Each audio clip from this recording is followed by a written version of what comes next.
En Radio Ágape presentamos Cristo en las Escrituras, junto al pastor Rubén Chacón.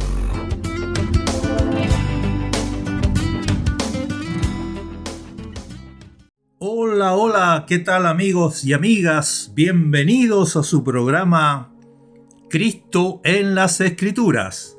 Soy tu hermano en Cristo, Rubén Chacón Villarroel, dándote la bienvenida a nuestro programa número 22, comentando y leyendo el libro de Números. En el programa de hoy comentaremos el capítulo 12 del libro de Números, que corresponde a la jornada número 14, a la estación número 14, a la estadía número 14, a la parada, que es la segunda parada después de que salieron del monte Sinaí. La número 13 se llama Kibrot Hataava y la jornada número 14 se llama Hazerot.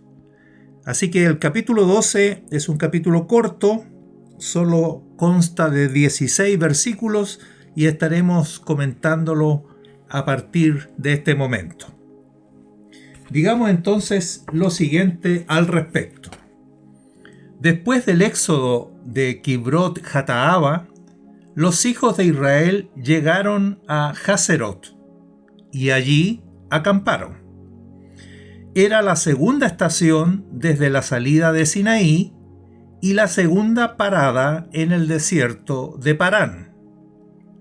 El capítulo 12 del libro de Números dará cuenta de lo sucedido en este lugar. Si lo ocurrido en Kibrot Hataava fue la queja, aquí el problema será la murmuración. O dicho de otra manera, es la queja tomando la forma de murmuración. Una arista de lo que está comprendido en la queja en general. Pero atención, porque la murmuración en esta ocasión no es la murmuración del pueblo, sino de María y Aarón en contra de Moisés. O sea, sus propios hermanos, María y Aarón, en contra de su hermano Moisés. Leo el capítulo 12, los versículos 1 y 2, y dice así: María y Aarón hablaron contra Moisés a causa de la mujer cusita que había tomado, una mujer de la región de Cus, que también se denomina Etiopía, porque él había tomado mujer cusita. Y dijeron, María y Aarón, ¿solamente por Moisés ha hablado Jehová? ¿No ha hablado también por nosotros? Y lo más interesante, el texto dice, y lo oyó Jehová. Allí esos dos versículos, el 1 y el 2 del capítulo 12, dan cuenta de lo que trata y de en qué consiste la queja o la murmuración en esta ocasión. Podemos decir entonces que el pecado esta vez fue un pecado dentro del ámbito ministerial, porque tanto María como Aarón junto a Moisés ejercían el ministerio de liderazgo, de presidencia dentro del pueblo de Israel. Es un pecado entre ministros del Señor, tal como aquel que vimos en Levítico 10 en relación con los hijos de Aarón. Ese también podríamos calificarlo un pecado del ministerio. ¿Qué había pasado? Moisés había tomado por esposa a una mujer etíope.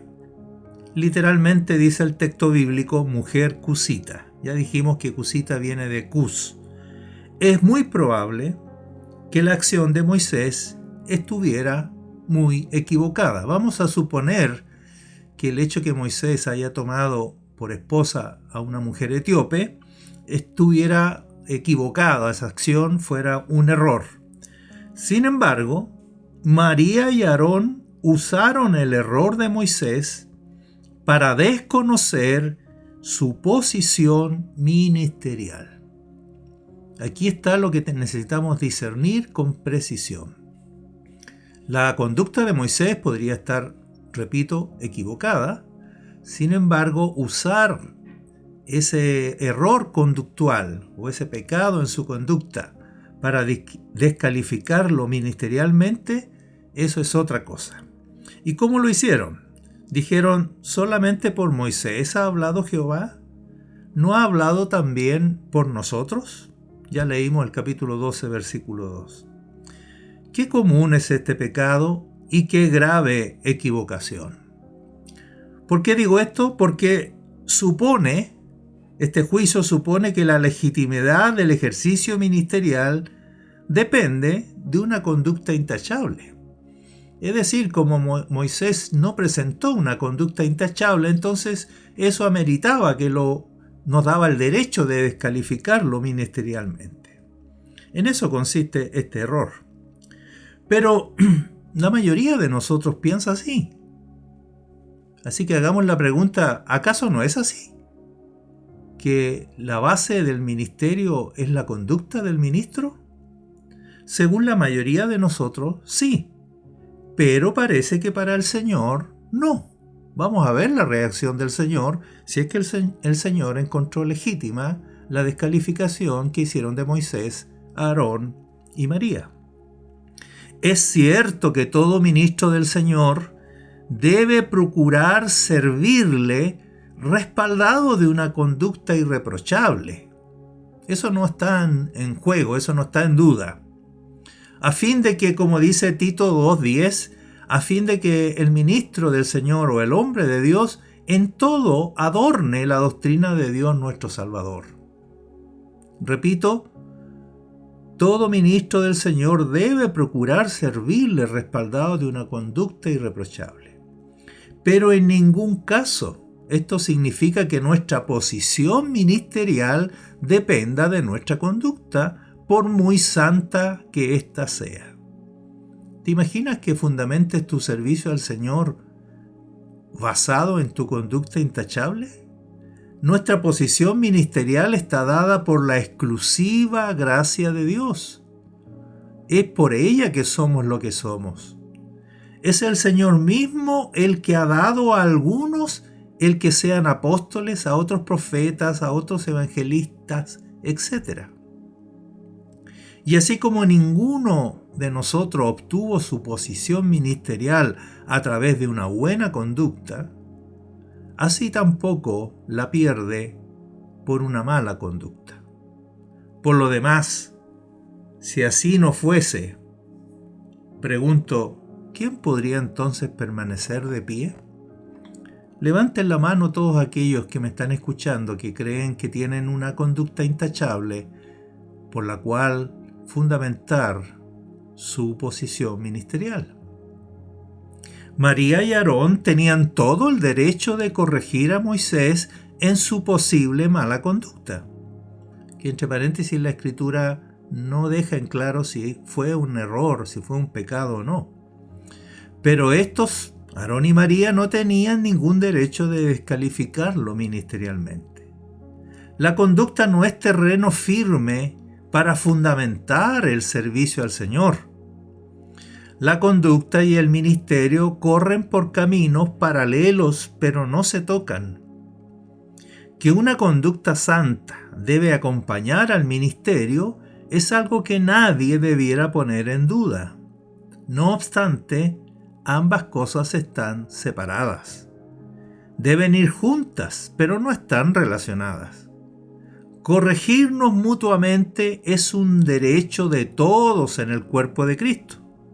Pero la posición ministerial, ya sea para colocar a alguien o para sacar a alguien del ministerio, es prerrogativa exclusiva de Dios. Porque dice Romanos 14:4, y se los leo en la NBI, pregunta, ¿quién eres tú para juzgar al siervo de otro? ¿Quién eres tú para juzgar a otro siervo del Señor?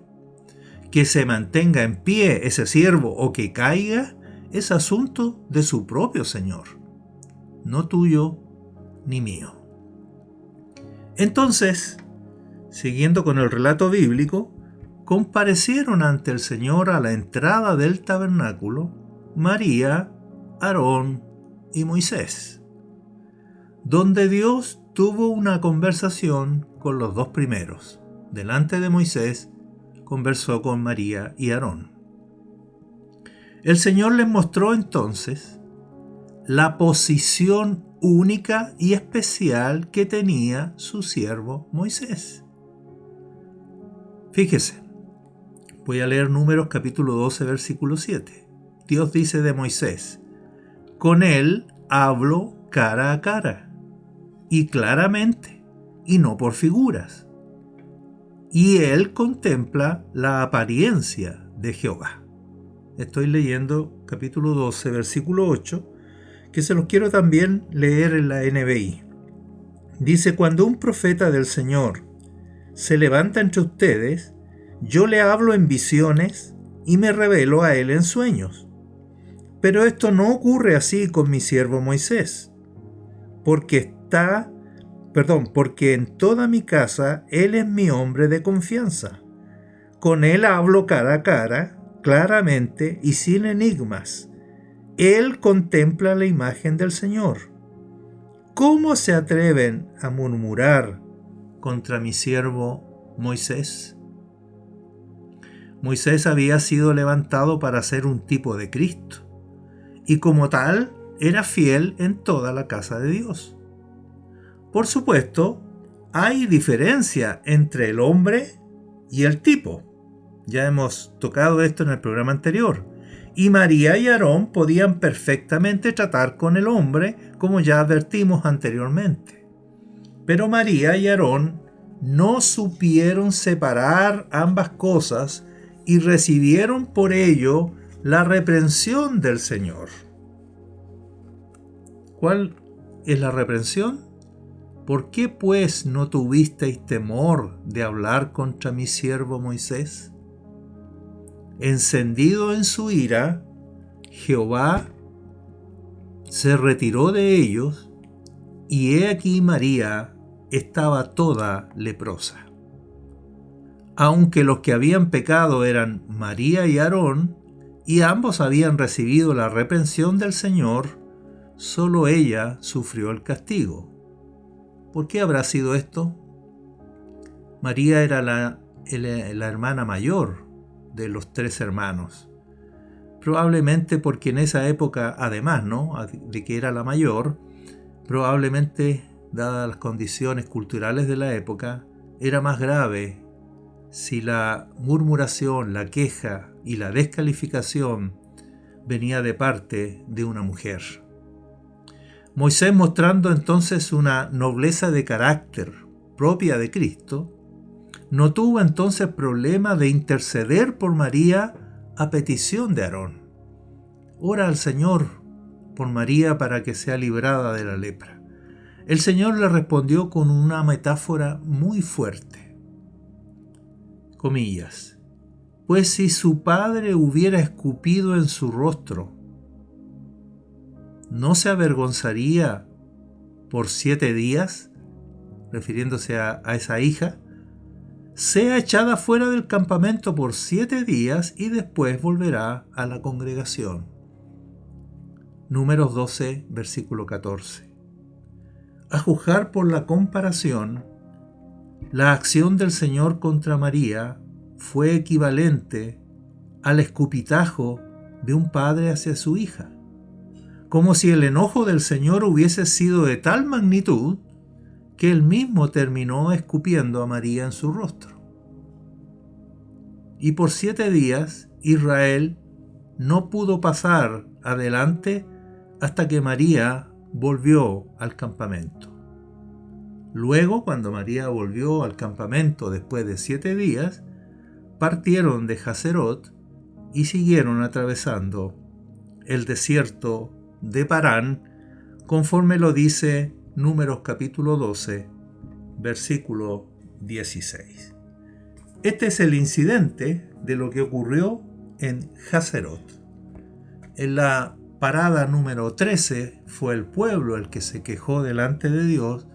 En la parada número 14, Hazerot, es María y Aarón los que se quejan contra Moisés.